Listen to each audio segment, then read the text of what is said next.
L'economia sta proseguendo, direi, con un tono positivo. L'espansione di tutte le attività che interessano i comparti principali dell'economia del Veneto danno segni positivi. In termini di comparazione temporale c'è una lieve attenuazione rispetto ai risultati, le performance sempre positive dell'anno precedente. Un dato che esprime questo andamento positivo è sicuramente il mercato del lavoro. I dati sono positivi, ma la crescita economica del Veneto vede un freno rispetto al 2017. Lo rende noto la Banca d'Italia, che ha presentato presso la sede di Venezia l'aggiornamento congiunturale.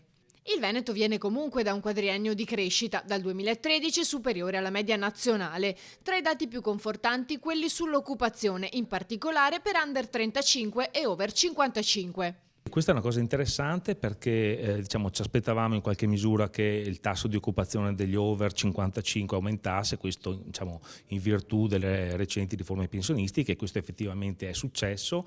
La cosa positiva è che aumenta anche il tasso di occupazione degli under 35, che comunque è aumentato, anche se si mantiene ovviamente su livelli inferiori a quelli medi, diciamo, dell'occupazione media. Stiamo parlando fondamentalmente di contratti a termine, diciamo nei primi 6 mesi c'è stata una crescita, quindi un aumento delle assunzioni nette soprattutto per contratti a termine, però a differenza dell'anno scorso nei primi 6 mesi di quest'anno sono cresciuti anche i contratti a tempo indeterminato. Questo ha portato di conseguenza a migliorare anche le condizioni economiche delle famiglie, sia per il credito al consumo con un più 9,6% nei primi 6 mesi che per i mutui. Le imprese hanno migliorato la loro posizione di liquidità finanziaria, ma visto l'andamento dei mercati esteri ora si muovono con cautela.